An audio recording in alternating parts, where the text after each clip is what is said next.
عبد المطلب کی وفات کے بعد آپ صلی اللہ علیہ وسلم اپنے چچا ابو طالب کی آغوش تربیت میں آ گئے۔ ابو طالب نے آپ کو اپنی اولاد سے زیادہ عزیز رکھا اور اس شفقت اور محبت سے مرتے دم تک آپ صلی اللہ علیہ وسلم کی تربیت کی کہ حق یہ ہے کہ تربیت اور کفالت کا حق پورا پورا ادا کیا۔ افسوس کہ ابو طالب باوجود اس والہانہ اور عاشقانہ تربیت اور کفالت کے دولت ایمان اور نعمت اسلام سے محروم رہے۔ ایک بار مکہ میں قحط پڑا۔ لوگوں نے ابو طالب سے درخواست کی کہ آپ بارش کے لیے دعا کیجیے۔ ابو طالب ایک مجمع کے ساتھ نبی کریم صلی اللہ علیہ وسلم کو لے کر حرم میں حاضر ہوئے اور آپ صلی اللہ علیہ وسلم کی پشت کو خانہ کعبہ سے لگا دیا۔ آپ نے شہادت کی انگلی سے آسمان کی طرف اشارہ فرمایا۔ بادل کا کہیں نام و نشان نہ تھا، اشارہ کرتے ہی ہر طرف سے بادل امڑ آئے اور اس قدر بارش ہوئی کہ تمام ندی نالے بہنے لگے اور سیلاب آ گیا۔ اسی بارے میں عبد المطلب نے یہ کہا، ایسے روشن اور منور کہ ان کے چہرے کی برکت سے خدا سے بارش مانگی جاتی ہے، جو یتیموں کی پناہ اور بیواؤں کا ماوی اور ملجا ہے۔ شام کا پہلا سفر اور قصہ بحیرہ راہب۔ آپ صلی اللہ علیہ وسلم کی عمر 12 سال ہو گئی تھی کہ ابو طالب نے قریش کے قافلہ تجارت کے ساتھ شام کا ارادہ کیا۔ مصائب سفر کے خیال سے ابو طالب کا ارادہ آپ صلی اللہ علیہ وسلم کو ہمراہ لے جانے کا نہ تھا۔ عین روانگی کے وقت آپ صلی اللہ علیہ وسلم کے چہرے پر حزن و ملال کے آثار دیکھے، اس لیے آپ صلی اللہ علیہ وسلم کو اپنے ہمراہ لے لیا اور روانہ ہوئے۔ جب شہر بصرہ کے قریب پہنچے تو وہاں ایک نصرانی راہب رہتا تھا جس کا نام جرجیز تھا اور بحیرہ راہب کے نام سے مشہور تھا، اور نبی و آخر الزمان صلی اللہ علیہ وسلم کی جو علامتیں آسمانی کتابوں میں مذکور تھیں ان سے بخوبی واقف اور باخبر تھا۔ چنانچہ مکے کا یہ قافلہ جب بحیرہ راہب کے گرجا کے پاس جا کر اترا تو اس نے حضور پر نور صلی اللہ علیہ وسلم کی صورت دیکھتے ہی پہچان لیا کہ وہی نبی ہیں جن کی کتب سابقہ میں خبر دی گئی ہے، اور آپ کا ہاتھ پکڑ لیا۔ جامع ترمذی میں ابو موسیٰ اشعری رضی اللہ تعالیٰ عنہ سے مروی ہے کہ اس سے پہلے بھی بار بار اس راہ پر گزر ہوتا تھا مگر وہ کبھی گرجا سے باہر نہیں نکلتا تھا۔ اس مرتبہ قریش کا کاروان تجارت جب وہاں جا کر اترا تو راہب خلاف معمول اپنے گرجا سے نکل کر ان میں آیا اور متجسسانہ نظروں سے ایک ایک کو دیکھنے لگا، یہاں تک کہ حضور صلی اللہ علیہ وسلم کو دیکھا اور ان کا ہاتھ پکڑ لیا اور یہ کہا، یہی ہے سردار جہانوں کا، یہی ہے رسول پروردگار عالم کا جس کو اللہ جہانوں کے لیے رحمت بنا کر بھیجے گا۔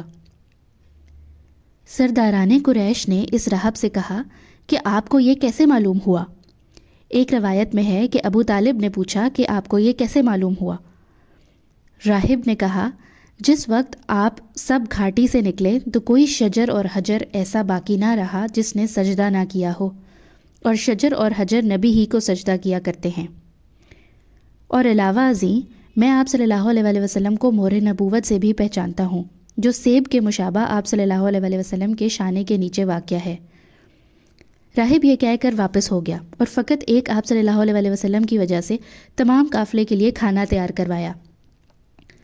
کھانے کے لیے سب حاضر ہوئے تو آپ صلی اللہ علیہ وسلم موجود نہ تھے۔ راہب نے دریافت کیا کہ آپ صلی اللہ علیہ وسلم کہاں ہیں؟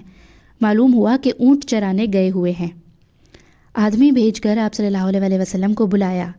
جس وقت آپ صلی اللہ علیہ وسلم تشریف لائے تو ایک ابر آپ صلی اللہ علیہ وسلم پر سایہ کیے ہوئے تھا۔ جب آپ صلی اللہ علیہ وسلم اپنی قوم کے قریب پہنچے تو دیکھا کہ لوگ آپ سے پہلے درخت کے سایہ میں جگہ لے چکے ہیں، اب کوئی جگہ سایہ کی باقی نہ رہی۔ آپ صلی اللہ علیہ وسلم ایک جانب کو ہو کر بیٹھ گئے۔ بیٹھتے ہی درخت کا سایہ آپ صلی اللہ علیہ وسلم کی طرف جھک گیا۔ راہب نے کہا کہ درخت کے سائے کو دیکھو کہ کس طرح آپ صلی اللہ علیہ وسلم کی طرف مائل ہے، اور کھڑے ہو کر لوگوں کو قسمیں دینے لگا اور یہ کہا کہ آپ لوگ ان کو روم کی طرف نہ لے جائیں۔ رومی اگر ان کو دیکھ لیں گے تو آپ صلی اللہ علیہ وسلم کی صفات اور علامات سے آپ صلی اللہ علیہ وسلم کو پہچان لیں گے اور ان کو قتل کر ڈالیں گے۔ اثناء کلام میں اچانک اور یکا یک جو راہب کی نظر پڑی تو دیکھا کہ روم کے 7 آدمی کسی تلاش میں اسی طرف آ رہے ہیں۔ راہب نے پوچھا، تم کس لیے نکلے ہو؟ رومیو نے کہا کہ ہم اس نبی کی تلاش میں نکلے ہیں جس کی تورات اور انجیل میں بشارت مذکور ہے کہ وہ اس مہینے میں سفر کے لیے نکلنے والا ہے۔ ہر طرف ہم نے اپنے آدمی بھیجے ہیں۔ راہب نے کہا، اچھا یہ تو بتاؤ کہ جس شے کا خداوند ذوالجلال و اکرام نے ارادہ فرما لیا ہو، کیا اس کو کوئی روک سکتا ہے؟ رومیو نے کہا، نہیں۔ اس کے بعد رومیو نے بحیرہ راہب سے عہد کیا، ہم اب اس نبی کے در پہ نہ ہوں گے، اور یہ 7 رومی وہیں بحیرہ راہب کے پاس رہ پڑے، کیونکہ جس مقصد کے لیے نکلے تھے وہ خیال ہی بدل گیا تھا۔ اس لیے اب واپسی کو مخالف مصلحت سمجھ کر بحیرہ راہب کے پاس ٹھہر گئے۔ راہب نے پھر قریش کے قافلہ کو قسم دے کر یہ دریافت کیا کہ تم میں سے اس کا ولی کون ہے؟ لوگوں نے ابو طالب کی طرف اشارہ کیا۔ راہب نے ابو طالب سے کہا کہ آپ ان کو ضرور واپس بھیج دیں۔ ابو طالب نے آپ صلی اللہ علیہ وآلہ وسلم کو ابو بکر رضی اللہ تعالیٰ عنہ اور بلال رضی اللہ تعالیٰ عنہ کے ہمراہ مکہ واپس بھیج دیا۔ کچھ روایات میں ہے کہ کچھ غلاموں کے ہمراہ واپس بھیج دیا۔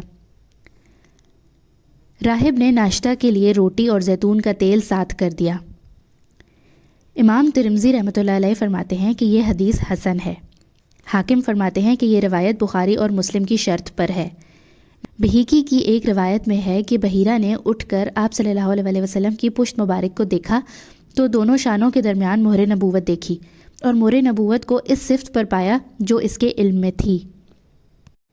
حافظ عسقلانی اصابہ میں فرماتے ہیں کہ اس روایت کے تمام راوی ثقہ ہیں اور صحیح بخاری کے راوی ہیں۔